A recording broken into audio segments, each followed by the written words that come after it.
ఇక్కడ మనము ఇన్ని చెప్పారు మీరు టీఆర్ఎస్, బీఆర్ఎస్ మీ వ్యక్తిగత అనుభవం కూడా.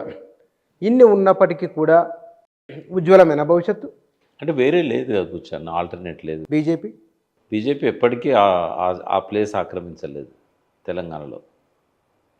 సాధ్యం కాదు. ఎందువల్ల సాధ్యం కాదు? అంటే ఇక్కడ నేచర్ అది. ఇక్కడ ప్రజల్లో ఉన్న ఎమోషన్స్ వేరు, ఇక్కడ ప్రజల ఆలోచనలు వేరు. నార్త్ ఇండియాలో బీజేపీ బాగా పనిచేస్తుంది, కానీ సౌత్ ఇండియాలో పనిచేయదు. ఒక తెలంగాణ కాదు, సౌత్ ఇండియాలో ఎక్కడ కూడా ఆ భావజాలానికి అంత ఇంపార్టెన్స్ రాదు. కొంతమంది పదవుల కోసం పోయిన వాళ్ళు ఉంటారు, వాళ్ళని అంటిపెట్టుకున్న కార్యకర్తలు ఉంటారు. కేంద్రంలో మోడీ కావాలని కోరుకోవచ్చు, కానీ రాష్ట్రంలో బీజేపీ పాలన కావాలని కోరుకోరు. ఇప్పటికైనా కాంగ్రెస్కు బీఆర్ఎస్కి మధ్యనే ఫైట్ ఉంటుంది ఇక్కడ. రేపు ఏదైనా మూడో శక్తి వస్తే చెప్పలేము. ఒక వ్యాక్యూమ్ అయితే ఉన్నది తెలంగాణలో.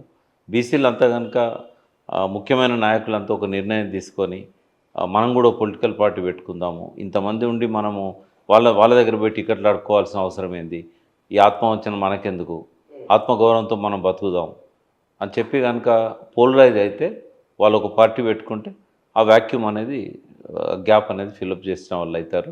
అప్పుడు ముగ్గురు మధ్య పోటీ జరుగుతుంది. వీళ్ళు బీజేపీతోనో లేకుంటే బీఆర్ఎస్తోనో కాంగ్రెస్తోనో ఈ బీసీ ఫ్రంట్ అలయన్స్ పెట్టుకుంటే అధికారంలోకి వచ్చే అవకాశం ఉంటుంది.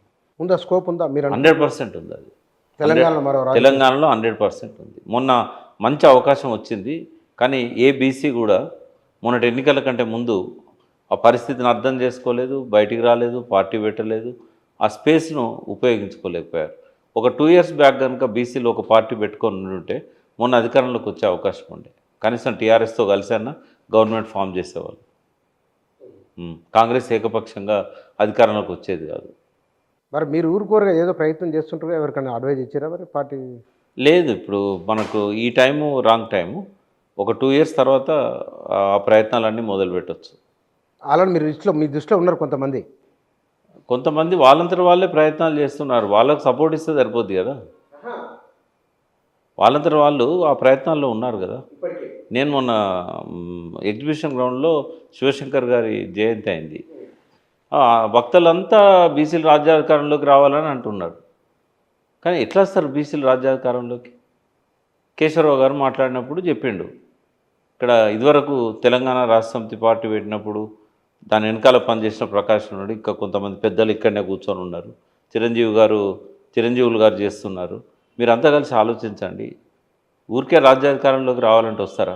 దానికి ఏదైనా ఒక రోడ్ మ్యాప్ ఉండాలి కదా అన్నప్పుడు నేను నా వంతు వచ్చినప్పుడు నేను చెప్పాను, ఏం చేస్తే అధికారంలోకి వస్తారు.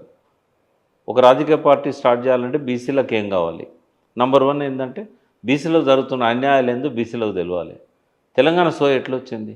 తెలంగాణకు జరుగుతున్న అన్యాయాలు ఏందో తెలంగాణ ప్రజలకు తెలిసే విధంగా భావజాల వ్యాప్తి జరిగింది. భావజాల వ్యాప్తి కంటే ముందు అధ్యయనం జరిగింది. ఈ అధ్యయనం భావజాల వ్యాప్తి లేకుండా బీసీలు ఎట్లా ఒకటవుతారు? అది జరిగినప్పుడు ఏమైందంటే కొత్త నెత్తురు వస్తుంది. ఈ కొత్త నెత్తురు వచ్చినాక వాళ్ళ సమస్యల మీద పోరాటాలు మొదలుపెట్టాలి, వాళ్ళని రాటు తేల్చాలి. ఆ తర్వాత రాజకీయ శక్తిగా వాళ్ళు ఎదగడానికి ప్రయత్నం చేస్తారు. ఆ టైంలో నిర్మాణం అనేది చాలా చాలా ఇంపార్టెంట్. దీనికి కావాల్సిన వనరులన్నీ సమకూర్చుకోవాలి. బీసీలలో చాలా డబ్బున్న వాళ్ళు ఉన్నారు, అమెరికాలో ఉన్నారు, ఆస్ట్రేలియాలో ఉన్నారు, లండన్లో ఉన్నారు, దుబాయ్లో ఉన్నారు, ఇక్కడ ఉన్నారు, వేరే రాష్ట్రాల్లో వ్యాపారాలు చేస్తున్న వాళ్ళు ఉన్నారు. వీళ్ళందరినీ పోలరైజ్ చేయాలి. కాన్షీరామ్ ఎట్లయితే దళితులలో ఒక బాంబ్ సెఫర్ పెట్టి ఆ రకంగా ప్రతి నెల కొంత ఇన్కమ్ క్రియేట్ చేసుకోగలిగాడు, అది చేయగలగాలి. తెలంగాణ కావాలని చాలామంది అన్నారు, కానీ కేసీఆర్ వచ్చేదాకా అది కదలలేదు. అంటే ఒక నాయకుడు కావాలి. ఆ నాయకుడు అందులో నుంచి అన్న రావాలి, ఉద్యమాలలోంచి.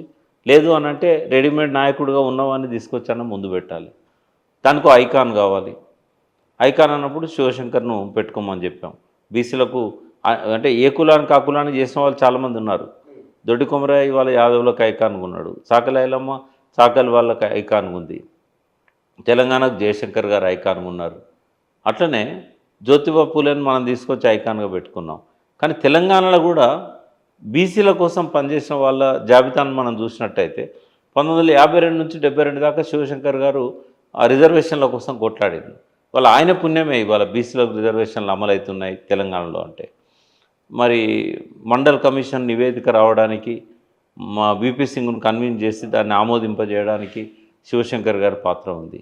మరి ఆయన గురించి ఎవరికి తెలియదు.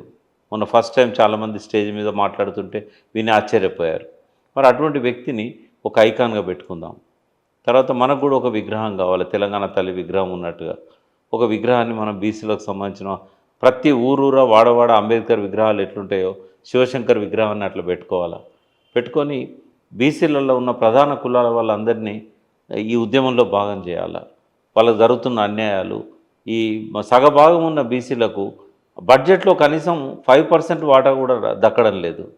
మరి దళితుల కంటేనేమో వాళ్ళకు సపరేట్గా వాళ్ళకు ఫండ్స్ ఉంటాయి, సీట్లు ఉంటాయి, వాళ్ళది ఒక పద్ధతి ఉన్నది. బట్ ఆ పద్ధతి బీసీలకు లేదు. అందరికంటే అత్యంత బడ్జెట్లో నష్టపోతున్న వాళ్ళు బీసీలు. కాబట్టి ఈ జరుగుతున్న అన్యాయాలు ఏంటి, ఏ పాలనలో బీసీలకు ఏం ఒరిగింది, బీసీల అభ్యున్నతికి ఎవరేం చేశారు, ఈ విషయాల మీద చర్చ జరగాలి, ముందు అధ్యయనం జరగాలి. దీనికి ఒక చిరంజీవులు గారి ఆధ్వర్యంలో ఒక రీసెర్చ్ అండ్ డెవలప్మెంట్ సెంటర్ పెట్టమని చెప్పాం. ఇవన్నీ కూడా ఆ రోజు ఎక్కువ మీడియా కవర్ కాలేదు. బట్ నేను మీ ద్వారా కూడా చెప్తున్నా బీసీలకు, రాబోయే 4 ఏళ్లలో ఇవన్నీ చేయగలిగితే అధికారంలోకి రావడానికి అవకాశం ఉంది. తమంతట తాము రాకపోయినా ఈ 3 పార్టీలలో ఏదో ఒక పార్టీ పట్టుకొని దాని ద్వారానైనా అలయన్స్ అనేది ఒకటి మిశ్రమ ప్రభుత్వం వస్తుంది. ఇట్లా ఎట్టి పరిస్థితుల్లో ఏకపక్షంగా ఎవరు అధికారాన్ని ఫామ్ చేయలేరు తెలంగాణలో. రానున్న ప్రభుత్వం మాత్రం ఖచ్చితంగా సంకీర్ణ ప్రభుత్వం. ఆ సంకీర్ణంలో బీసీలు తమ స్థానాన్ని వాళ్ళు పదిలపరచుకోవాలి. ఎక్కడ సంకీర్ణ? రాష్ట్రంలో మన రాష్ట్రంలో వచ్చేది సంకీర్ణ ప్రభుత్వం. డెఫినెట్గా సంకీర్ణ ప్రభుత్వం వస్తుంది. అప్పుడు బీఆర్ఎస్కి ఉజ్వలం ఎట్లయితుంది? నేను అనేది ఏంటంటే బీఆర్ఎస్ అధికారంలోకి రావడానికి ఎవరో ఒక ఈ బీసీ లాంటి శక్తి వస్తే కనుక అవకాశం ఉంటుంది. ఒకరు లేదనుకోండి ట్రయాంగిల్ ఫైట్ ఉంటుంది. కానీ కులాల వారిగా ఇన్ని కులాలుగా విడిపోయిన తర్వాత మరి ఇన్ని కులాలు ఎవరు ఐకాన్? మీరు అన్నారు చాకల ఐలమ్మ, దొడ్డి కొమరయ్య, శివశంకరు, ఇంకో దగ్గర ఇంకోరు, ఎవరి కులానికి వాళ్ళు ఐకాన్లు ఉంటారు. బీసీలందరికీ శివశంకర్ ఉండాలని నేను చెప్పాను. బీసీ సమూహానికి. ఎందుకంటే ఆయన బీసీల కోసం పనిచేశాడు, ఒక్క కులాని కోసం పనిచేయలేదు. ఇదంతా అంటే సందర్భం వచ్చే మీరు సంకీర్ణమని అన్నారు కాబట్టి వచ్చే రాబోయే రోజులలో తెలంగాణ రాజకీయాలను బీసీలు మార్చబోతున్నారా?